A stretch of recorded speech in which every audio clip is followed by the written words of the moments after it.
What's going on, guys? Today we're going to be unboxing the first in the HG Iron-Blooded Orphans line. It is the Barbatos Gundam, and first thing I gotta say is I really like the box art that they're going for with this, with like the title here on the side, the character painted here, and then like the, of course, action scene there with the Gundam. The art design and the layout of everything is pretty cool. I like that the name of the Gundam here is in Japanese rather than English. It's just kind of cool, interesting, refreshing. So it's just kind of nice that they're changing it up a little bit. I think it's better than past series, I believe. The other thing that I will say though is that I don't really particularly like the character design. So I mean, I like the layout of the cover art, but I don't really care for like the character design though. But I mean, hey, whatever. Anyway, that's just personal taste. But anyway, of course, this kit is brand new, just been released earlier this month. I'm now at the time of recording this, it's around the end of October. And a big thank you, of course, to MindFenix Hobby Store for sending me this. If you guys are living in Australia, please do me a favor and do them a favor too, I guess, and check out their store.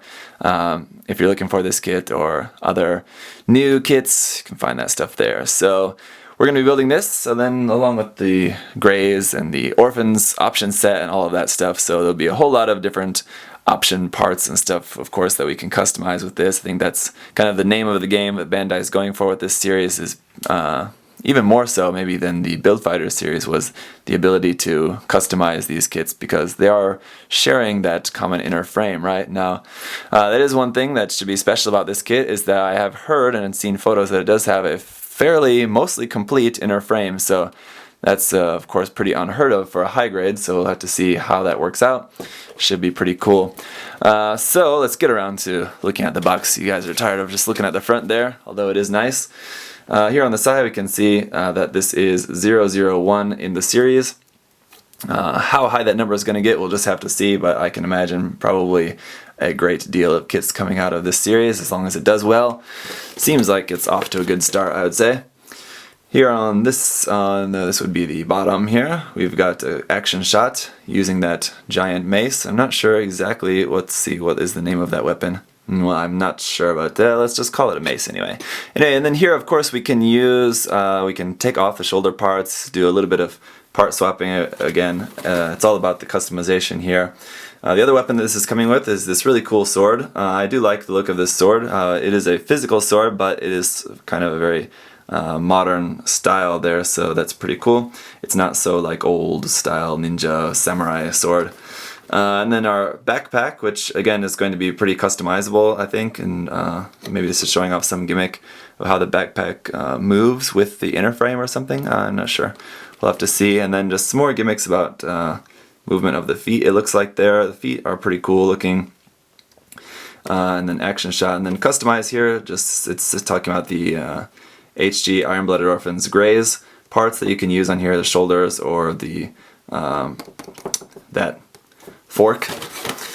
And then on the other side, just the front and back picture of the Gundam all painted up, looking nice there, holding the weapons or holding the weapons on the backpack. I like how it holds the weapons on the backpack. That's pretty snazzy. I think the mace is kind of very huge. It's going to look better with the long rifle that we got in the option pack.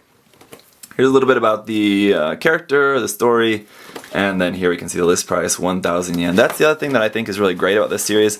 Bandai's doing a pretty good job of keeping the price very, very low on them. All of them are around 1,000 yen for all the base stuff that we're getting so far. So that's pretty cool. In our first bag here, we've got a very standard Gundam color bag here, just a white, yellow, red, and blue. Of course, the colors do look a little bit different. That blue is definitely a little bit darker blue. The white does look slightly off-white. We'll take a closer look at all of that here shortly. And then here we can see quite a lot of dark gray here, and looks like what's going to be making up the majority of our sort of inner frame. We'll have to see how complete it is or how nice it is once it's all built up. We'll find out shortly. And inside, once again, just a advertisement here for the SDX Standard Ale Strike. Should be taking a look at that one very soon. But let's go ahead and take a look at the manual. Now, the manual is a smaller type manual, not quite as large has I guess like the Build Fighters manuals, which would be like one of the other most recent series that we've had in the HG line. This is like this a little bit smaller in size, and of course it is a folding out one, which is not good for showing you guys in reviews, but it's okay. Or in unboxing videos, I should say. Here on the top, the layout though, of course, is going to look very similar here to the Build Fighters layout, just box art on the top, on the bottom just artwork of the Gundam and the pilot and some information about them. On the back is going to show more about the weapons again. Okay, now here we can maybe see what is the name of that. Yeah, so that in Japanese they are just calling it a mace, so I guess that would be correct. The the sword is something in Japanese, not sure what that says, but some kind of sword, and then a small little shield here. And then here just again some other stuff that we saw on the outside of the box, and then of course our color guide. And let's open it up. Here's our color pages, we'll come back to that. Let's start off first with our parts list. This A and B runner, it looks, or I should say A1 and A2 here, I imagine we're probably going to be seeing quite a bit of. Maybe the A2 runner looks a little bit more specific to this kit. The A1 runner, I'm guessing, is probably going to be most of the inner frame that's going to be repeated in further kits in the series, so we're probably going to be seeing a lot more of that in the future. We'll take a look at the actual marking on that shortly. Then B, C, D, E, F, and no F, and then the polycaps. A few polycaps we're not going to be using there. So that's all for extra parts. Going through the construction, we're starting off here building the body. And it's cool how they've got the highlighted section there in the image. And then moving on to the head. Again, it is just a high grade, so it should be relatively simple. Then the arms, right arm and the left arm. Then putting the upper body together. Then building the feet. And then moving on to the legs. Going through that. Then we're going to our color page to build the torso. Not torso, I mean the waist unit, sorry. Then putting all that together, then building the backpack. Putting that in there. It's pretty cool there, it's showing you how to mount the long rifle. Cannon, I should say. And then the mace and sword. And then just how to maybe swap some of those parts, I guess. How to change it from the no shoulder to the shoulder mode. And all of that, so pretty simple. I'm not really a big fan of the shape of these shoulder armor pieces, but I don't know. Let's go ahead and get into the runners. Alright, first things first is our foil stickers, and here we can see there are quite a lot of them. Hopefully they're not too distracting, but of course, I mean, if you're going to be painting, you're not really too worried about this anyway. But if you don't paint, then here's what you're going to be using for the stickers. Eyes there, and of course all of our marking stickers, including these, which on the 1/100 scale, we were hoping that those were not going to be stickers, but it looks like those are going to be stickers even on the 1/100 scale as well.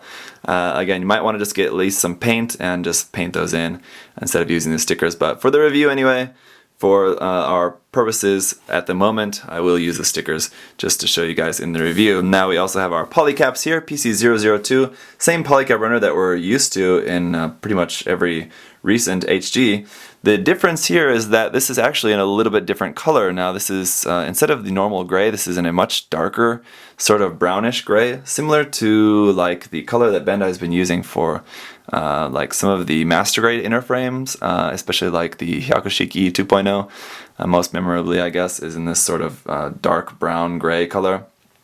So kind of interesting that we've got the polycaps in that different color this time. In that same dark brownish gray color, we've got our runner A1 here. Now again, as I said, this is what looks like is going to be the same sort of runner of inner frame parts that is going to be reused for more kits in the future. Now if we take a look at the marking on it, it does say A1 is of course there, HG 1/100 Iron-Blooded Orphans, Gundam Frame 1. So this is marked just Gundam Frame, it's not marked for the Barbatos specifically. So yeah, again, I think we will see a lot more of this runner in the future. Just to give you a closer look at some of the parts here, you can see there's some pretty cool details on here. On some of these parts, some really cool, like there's our like tubing there on the back of the leg. I'm pretty sure, or maybe that's the back of the leg. Well, maybe that is too. I don't know. Anyway, and then our hands are on there as well, and all of that. So pretty cool. Runner A2 is going to be in the same color here, and of course we can see there's a few more parts of the inner frame there in the center. But then on the sides we've got parts obviously that are going to be specific for this kit, the mace and sword parts there. Interestingly though, this runner is also marked with the same marking, Gundam Frame 1.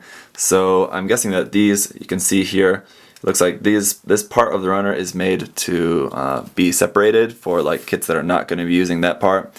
And maybe this part with the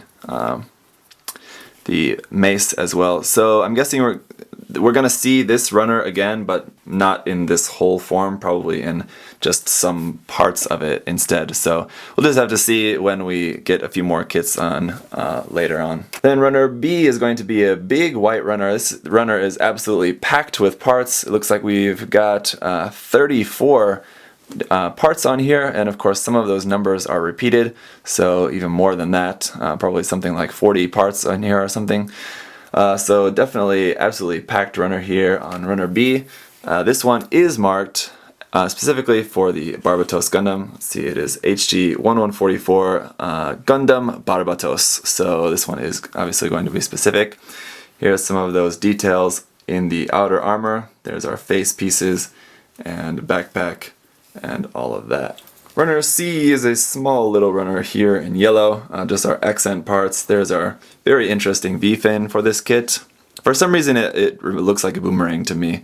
Don't know if anyone else has noticed that, but maybe you didn't, and maybe now that I said that, that's all you're going to see every time you look at this. So you're welcome for that. It's got a boomerang on its head.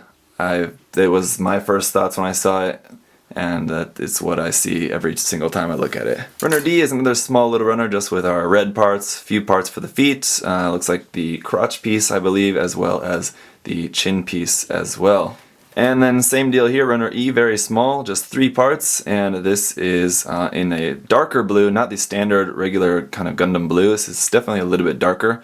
And that's going to do it for all of our runners. Not a whole lot in here. So that is going to do it for unboxing the HG Barbatos, the first in the HG Iron-Blooded Orphans line. I gotta say, there's not a lot in there, which explains the low price, but I think what is going to be the case is that we're going to see Bandai do a lot with a little. What I mean is that the price is low because they've kept the parts relatively simple, but I think the quality of the kit is going to be very, very nice. Of course, we'll have to see when it's all built, but from people that I've heard, people that have built it already, have only had very good things to say about it. So I think we're off to a very good start with the Iron-Blooded Orphans line. These HG kits should be really, really nice. I'm really looking forward to the grays, much more than this kit even. So we'll be taking a look at that kit next. Anyway, thank you guys for watching. Of course, if you have any other questions, comments, leave those down below.